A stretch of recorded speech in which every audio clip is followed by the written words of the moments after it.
Support for Carolina Business Review provided by Grant Thornton. Operating in more than 100 countries, our tax, audit, and advisory professionals specialize in helping companies unlock their growth potential. Blue Cross and Blue Shield of South Carolina, where healthcare is changing for the better. Find out how at ahealthysc.tv. And by Sunoco, a global manufacturer of consumer and industrial packaging products and provider of packaging services, with more than 300 operations in 35 countries. There is an old adage in advertising that says if you say something long enough, people will start to think that it's true. That is no more true than it is now in one of the Carolinas' most critical issues, ostensibly our substandard rate of investment into education. Welcome again to the most widely watched source of Carolina business and public policy, seen every week across North and South Carolina. I'm Chris William, and it seems to be surprising that our once proud heritage of having and holding out this region's commitment to education is now back on its heels. How did we fall behind many parts of this nation, and why do we feel so at odds with one another about the best way forward? Does the South Carolina State House and the North Carolina General Assembly carry most of this blame? Business groups seem to be stepping up, but we'll discuss education and the issues most critical to our region this week. Later on, South Carolina Technical College CEO James Williamson. Major funding also by Novant Health, bringing you world-class technology, clinicians, and care when and where you need it. The Duke Endowment, a private foundation enriching communities in the Carolinas through higher education, healthcare, rural churches, and children's services. And by Blue Cross and Blue Shield of North Carolina. Who's responsible for rising healthcare costs? Join us and many others in a candid discussion at letstalkcost.com. This edition of Carolina Business Review was recorded August 15th, 2014. On this week's program, Bill Anderson of MECED, Grady Johnson from South Carolina Business Publications, and special guest Dr. James Williamson, President and Executive Director of the South Carolina Technical College System. Now, here's Chris William. Hello, welcome to our program. Happy fall almost, and happy kind of Labor Day, guys. Welcome to the program. Good to have you both back. Thank you. Thank you. Bill, I'll start with you. You know, we kind of make mention of it at the top of the program, but, you know, we used to be really proud of our education in the Carolinas. Not just, you know, the Carolinas, if you will, USC and UNC, or Clemson and Duke and Wake and all those places, but our K through 12 and, you know, our governors and the State House and the General Assembly. I mean, we used to make education a central point. How did we find ourselves back on our heels here behind this nation? That is a really great question, and what you say is absolutely correct. We had been viewed for decades as being a leader in the Southeast. Some evidence of that is teacher pay.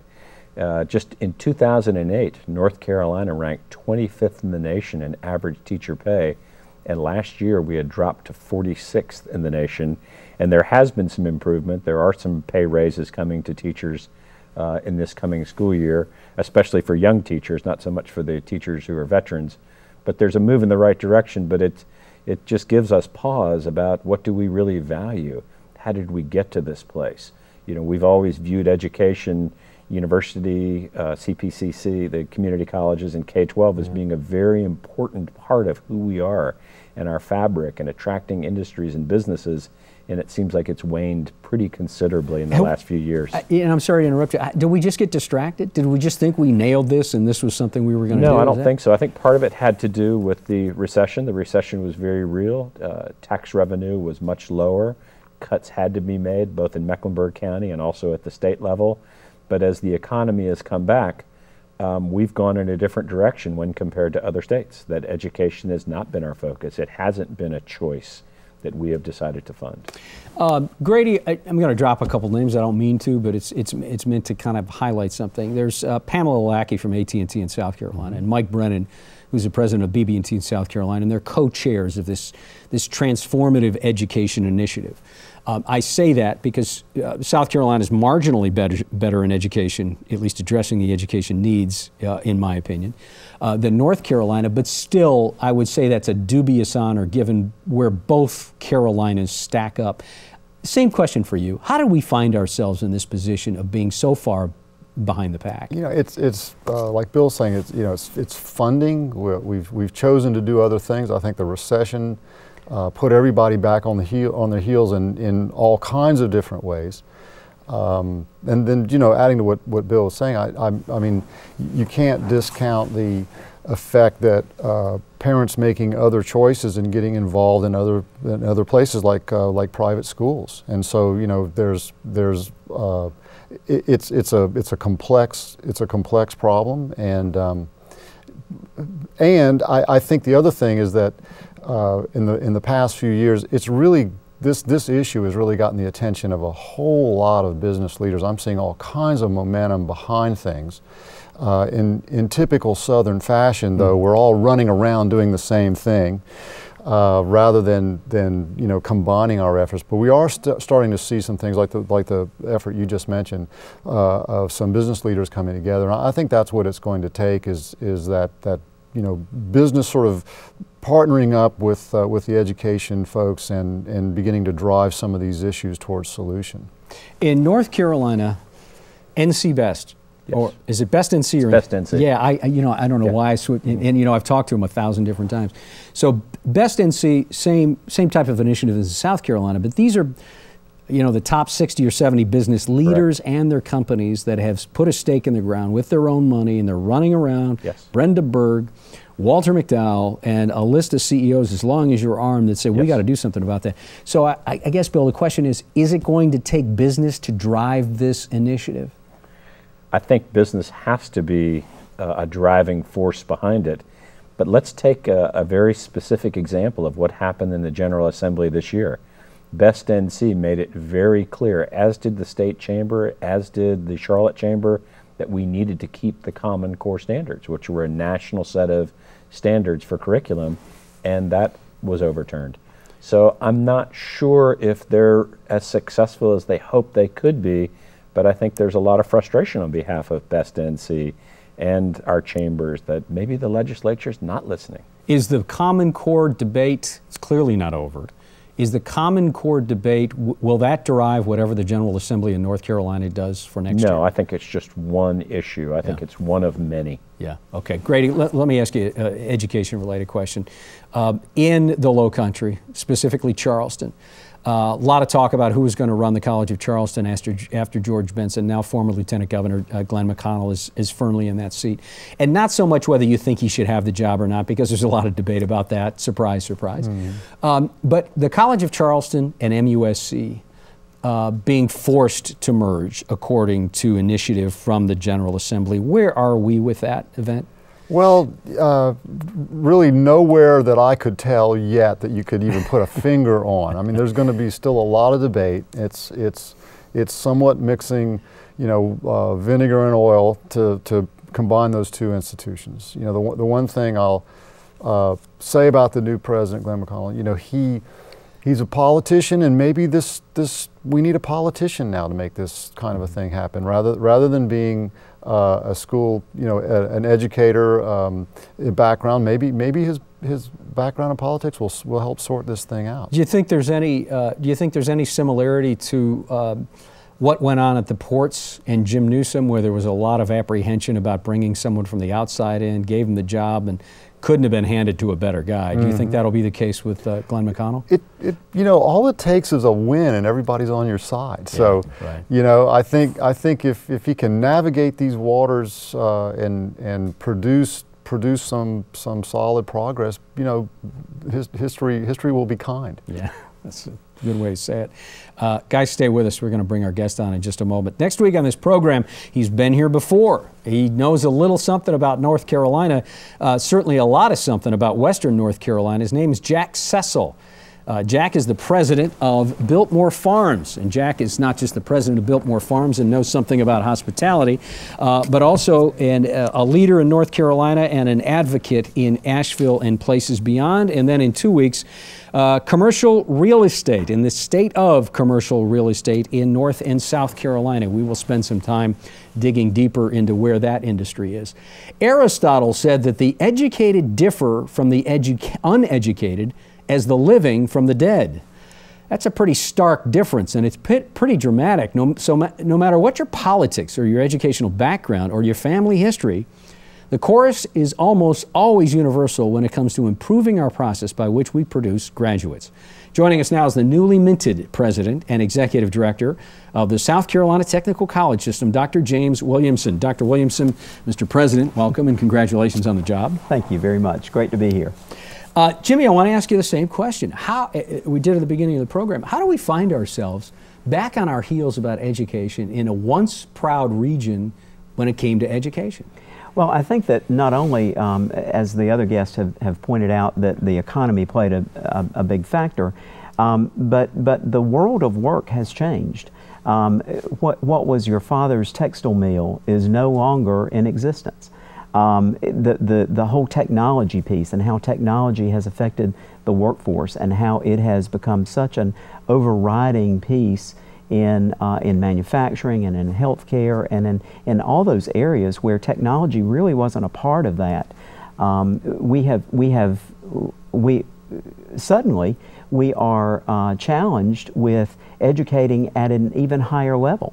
We might have been hitting the mark at one point, but then as the jobs have evolved, it requires a higher skill and a higher skill level and a different skill set for that individual to be successful. So education has had to ramp it up, especially in the technical college sector. The way we teach today is very different than the way we taught 20 years ago. Mm-hmm. Bill, question? I think that what you've said is exactly right. And I don't think we need to look very far for other countries who are doing this better than we are. It's very clear that the Europeans have a much better system when it comes to public policy, where they have the government working with business and also working with education, where students, while they're still in high school, are given a lot more opportunities with internships and apprenticeship programs. I think our challenge in the United States is that our businesses still see helping education as charity work. Right. And if we had more public policy in place that encouraged businesses to become more actively engaged with the community colleges, the K-12 systems, and higher ed, we'd be in a much better place. I agree. But I believe public policy is critical. Is there a question? Question would be, South Carolina seems to be doing a better job than North Carolina with regard to encouraging businesses to become more involved in K-12 education. Why has that happened, and what could North Carolina learn from that? Well, I think that the business leaders that you all mentioned and the group that you mentioned earlier that Mike Brennan and Pam Lackey are involved with have really, they see this as a priority.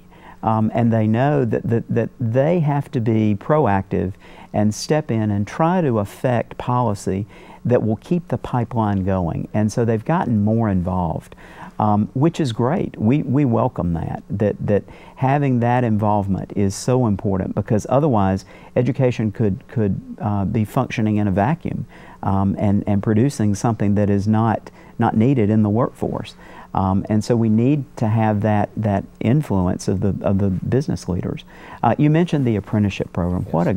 And maybe we'll talk about that later, but South Carolina was so forward-thinking in putting in place that tax incentive and really fostering the apprenticeship program. And I hope that North Carolina will do that as well, because we've seen incredible results. Who are the legislative champions for education when there was a lot of headwind, when it wasn't easy to be a champion for education during the toughest times during State House debates? You know, you have leaders like Senator Corson with the Education Committee, and we have enjoyed great relationships. The technical college system has enjoyed great relationships with senators and House members.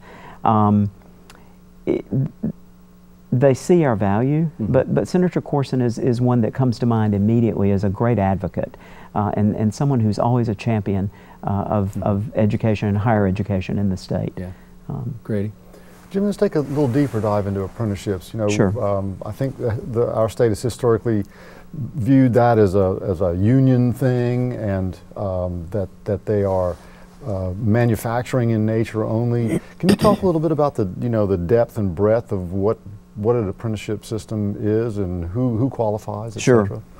Well, apprenticeship is borrowed from the German model, which of educating an apprentice with a master craftsman, and really it is truly a way to expose the newly hired worker to much of what the company is really all about. The culture, the fit, the feel. In our apprenticeship model, anyone can qualify. The industry sets the standard in terms of who qualifies and who's admitted to the program. They set the curriculum. They may borrow some of the instruction and some of the curriculum from their local technical college or from other sources as well.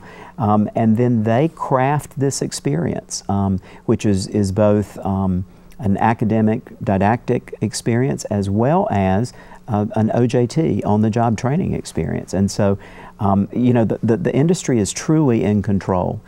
There has been some fear because it is sponsored, or in South Carolina, the registered apprenticeships are recognized by the U.S. Department of Labor. There's been some apprehension with some companies that might be a little too close to the union side.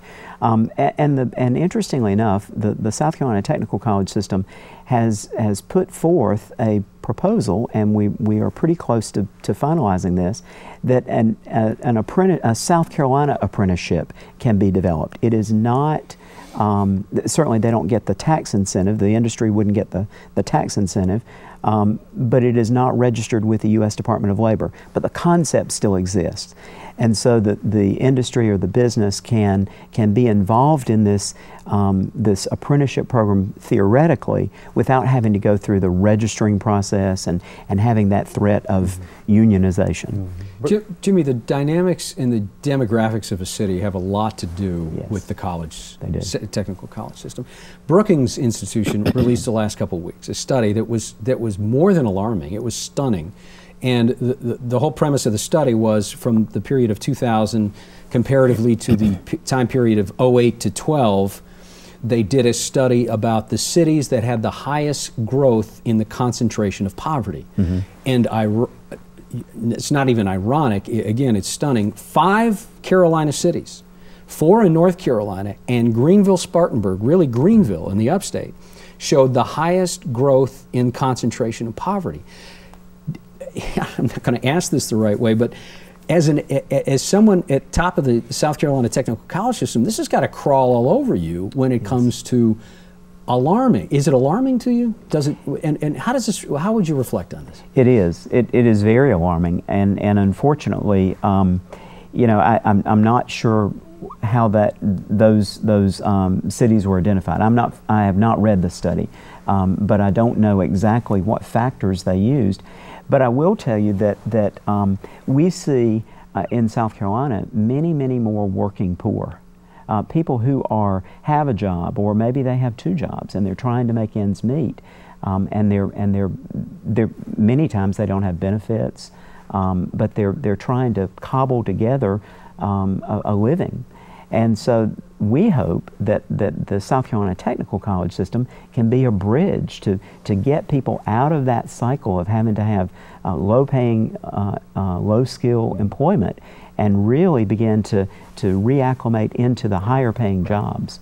I just see that, at the top of the segment you mentioned the quote by Aristotle, and I really do think that education and training is the key to moving oneself from a lower poverty rate to a much more affluent lifestyle. I think that the high-paying, high-skills jobs require very specific training, a specific skill set, a specific diploma, certification, qualification, and I think our community colleges are really poised to make that happen. Quick question. I'm a former high school principal. Sure. and the majority of the students in our high school wanted to go to a four-year liberal arts degree. Unfortunately, the image of the community colleges and the perception by many parents is that's not the right school for my kids, but we know that completion rates at four-year liberal arts colleges are really not very good. What can we do to change that perception and the image of community colleges, because they really are a big part of the answer, I believe. Right. Well, Bill, that's a problem that we struggle with daily, is how do we get the message out? We're getting the message that the business community understands. We think that we have a great relationship with the career and technology segment of secondary education. The segment that we're not getting the message to are the parents. Right. And really, I think if we get the message to the parents that their son or daughter can have a very rewarding lifestyle and be economically self-sufficient, that's going to help us. And the best way to do that is to trot out the young professionals that have gone through our system, have been successful, have not yet or have not attained a baccalaureate level, but is something much more than just a high school diploma, right, and let them tell the story. And so I think that some of our colleges have been very creative in doing that. There's another way to expose high school students in South Carolina, because we're pretty involved in the youth apprenticeship program. We're encouraging people in high school to get involved in an apprenticeship program. In fact, in Trident Tech, and Grady, you probably know about this, they had about 10 students who were accepted into a youth apprenticeship program, and the college decided that they had all these press releases and PR events around people who were signing on to four-year colleges to play sports. So why wouldn't they have the same kind of signing day for youth apprentices? It was amazing how well that was received. And how the media picked it up. And so we have to start doing those creative things to say that technical education or community college education is really the end thing. You may eventually want to finish a baccalaureate degree, and that's fine. But certainly, we want you to start with us. So you're really talking about a secular change in the branding of Yes. the technical college. Yes, yes. Grady, Absolutely. we have about 2 minutes left. Yeah, Jimmie, talk quickly about Ready SC. That's a huge. Sure. That's a huge thing. That's a big part. How is that? How does that help lift people up? And I mean, I know the industry benefits, but talk a little bit on the people side of that thing. Well, first of all, it's free for the participants. They don't pay anything to go through that training, and there is no real guarantee of a job. The way Ready SC works is that when a new industry locates in South Carolina and they tell us what kind of workforce they need, then Ready SC puts together the curriculum or screens the people, puts the people in training so that when that industry opens the door on day one, they have a qualified workforce, and they're able to be productive and really to show profitability because they're not having to train all these people. It's really it's very advantageous to the business or to the industry, but the individual benefits because they get this training that otherwise the market value of that training could have been astronomical, and they get a job and they get benefits. These have to be full-time benefit offering positions, and so it's a win-win for everybody, and it's something that has been the differentiating factor with the South Carolina Technical College system since day one. We've got about a minute left, and this is not going to be enough time to address this, Jimmie, but businesses and some people in South Carolina have been critical of the technical college system to say, well, there's supposed to be workforce development, but they're really leaning more toward the gateway to the four-year school. In about 45 seconds, how do you answer that? Well, I would say that any advanced manufacturing employee needs high-level communication skills and high-level math skills, and so we are poised to offer those general education courses and have to offer those general education courses. The fact that they could then transfer into a four-year degree is just a byproduct of that. Our mission is workforce development, and we understand that. If we are a gateway to higher education, then so be it. Yeah. It's a good thing. Final word, thank you. Thank By you. the way, Jimmie Williamson, a lot of people are excited about you having that job, Thank so you. I know a lot of folks have high hopes. Thank you very much. Please come back. Great to be here. Okay. Grady, always nice to have you from Thank Charleston. you. My pleasure. Yeah. I'm sorry, Ed. Mech Ed. Bill, good to see you. Thanks for being here. My pleasure to be here. Thank you. Thanks, Chris. Until next week, good night.